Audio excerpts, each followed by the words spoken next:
What if the people you call friends are the very reason you feel so lost? Sit with that question for a second, because I am not asking it to be dramatic. I am asking it because somewhere inside you already suspect the answer. Think about the last time you left a gathering, a party, a group chat, a dinner with people you supposedly love, and instead of feeling full, you felt strangely empty, drained, almost erased. You laughed at the right moments. You nodded. You said the things you were supposed to say, and yet on the drive home, or lying in bed that night, a quiet voice whispered, "None of that was really me." That voice is not weakness. That voice is the beginning of something most people never allow themselves to hear. We have been taught since childhood that being alone is a punishment. Think about how we discipline children. We send them to their room, alone, as if solitude itself were the consequence, the thing to be feared. We grow up watching characters in movies who eat lunch by themselves, and we are told to feel sorry for them, to see them as broken, incomplete, waiting to be rescued by friendship. Nobody ever sat us down and asked whether that person eating alone might actually be the freest person in the room. Nobody taught us that solitude could be a doorway instead of a cage. The philosopher Arthur Schopenhauer spent his life examining this exact discomfort, and what he found was almost scandalous for his time, and honestly, it is still scandalous today. He proposed that most human suffering does not come from being alone. It comes from our desperate, almost animal need to be accepted. Every time you soften an opinion so nobody gets upset, every time you laugh at a joke that was not funny, every time you show up to something you did not want to attend because you were afraid of what silence, what absence, might communicate about you, you are paying a tax. A tax on your own selfhood, collected quietly, day after day, until one morning you wake up and realize you cannot remember the last time you did something purely because you wanted to. Here is the uncomfortable part. This is not an accident. It is not simply human nature doing what human nature does. You were shaped this way, deliberately, gradually, by every institution that benefits from your compliance. Schools reward the child who fits in, not the one who thinks differently. Workplaces promote the person who is agreeable, not necessarily the one who is right. Even the platforms you scroll through late at night are engineered to keep you comparing, keep you performing, keep you addicted to the idea that your worth is measured by how many people approve of you in real time. You were never asked if you wanted to live this way. It was simply installed. And so we arrive at the real question hiding underneath all of this. If so much of what you think, say, and do is a performance calibrated for an audience, then who are you when nobody is watching? Most people never find out, and that terrifies them more than they will ever admit. Schopenhauer believed that the amount of sociability a person needs is, strangely enough, inversely related to their intellectual depth. This sounds harsh at first, almost insulting, but stay with the logic for a moment before you dismiss it. A person with a rich inner world, someone who thinks deeply, who questions, who creates, finds that their own mind is enough company. They do not need a crowd to feel alive, because the crowd inside their own head is already loud, already fascinating, already enough. But a person whose inner world is thin, whose thoughts rarely wander beyond the surface of daily life, that person experiences their own company as unbearable. Silence becomes something to escape, rather than something to enter.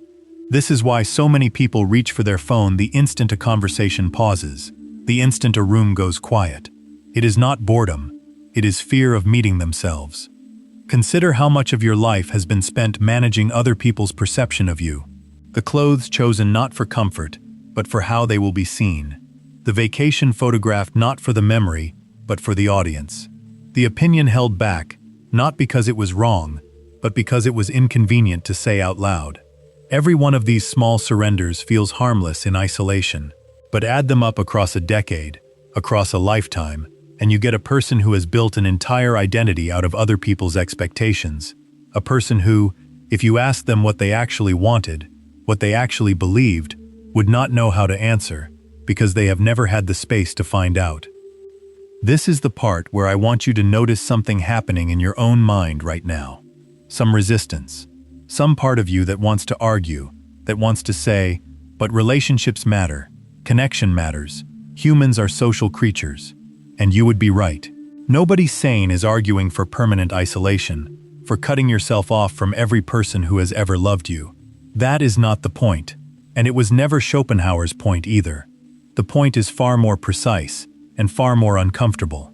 The point is that most of what passes for connection today is not connection at all. It is a trade. I will perform the version of myself you find acceptable, and in exchange, you will perform the version of yourself I find acceptable. And we will call this friendship. We will call this community, when really, it is a mutual agreement to never show each other who we actually are. Real connection, the kind that actually nourishes a person, can only happen between two people who have already met themselves in solitude. Otherwise, what you are connecting is two masks, two performances, two carefully curated surfaces, with nothing underneath strong enough to hold the weight of real intimacy. This is why so many friendships feel exhausting, rather than restorative. This is why so many people describe their social calendar as something to survive, rather than something to enjoy. It is not that people are inherently draining. It is that most interactions are happening at the level of costume, rather than the level of self. So how do you begin to change this? Not by deleting every contact in your phone, not by moving to a cabin in the woods, but by doing something far simpler and far more terrifying, which is spending deliberate, unstructured time alone, without a screen, without a task, without a reward waiting at the end of it, and simply noticing what comes up. The first time you try this, it will feel unbearable. Your mind will reach for distraction, like a hand reaching for a light switch in the dark. This is completely normal. Most of us have never trained the muscle of sitting with our own thoughts, so of course it feels weak the first few times we use it. But something interesting happens if you keep going. The noise starts to settle. Beneath the noise, you start hearing something quieter, something that sounds suspiciously like your actual voice. Not the one you use to answer emails or make small talk, but the one that has opinions nobody assigned to it, desires nobody approved, questions nobody else can answer for you. Schopenhauer described solitude as the natural habitat of every original mind. Think about that phrase for a moment. Natural habitat. Not a punishment, not an exile, a habitat. The place where a certain kind of creature is actually meant to live and thrive. Every meaningful idea in the history of thought, every painting that changed how we see color, every piece of music that reorganized someone's grief into something bearable, was not born in a crowded room where everyone was trying to please everyone else. It was born in the quiet, in the isolation, in the uncomfortable space where a person finally stopped asking what others would think and started asking what was actually true.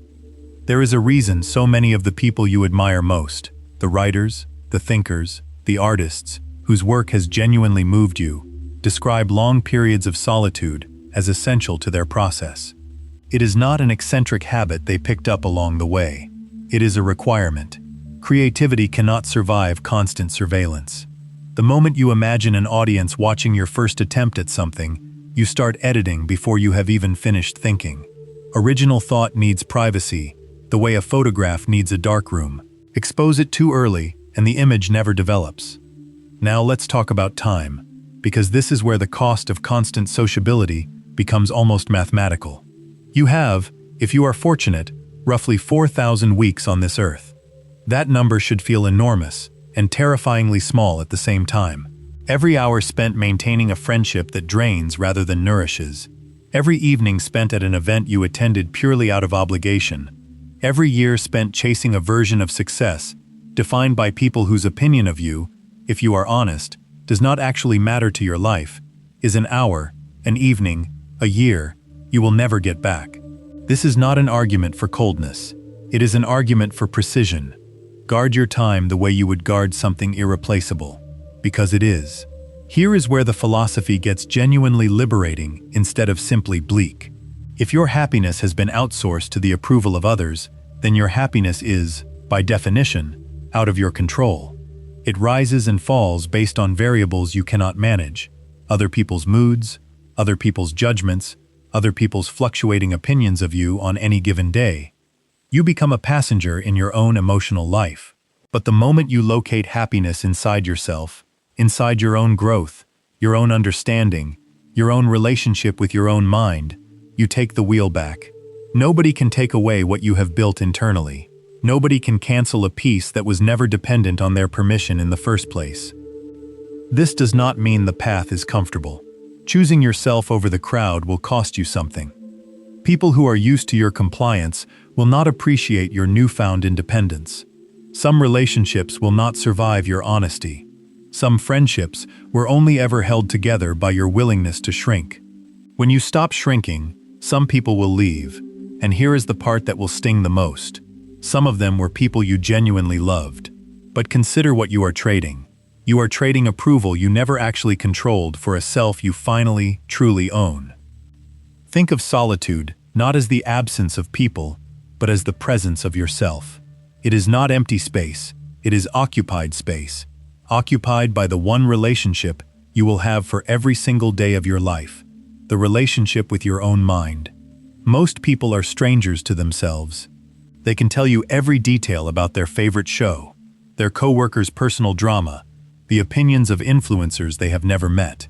But ask them what they actually believe, what they actually want, what would make them genuinely proud of the life they lived, and you will often get silence.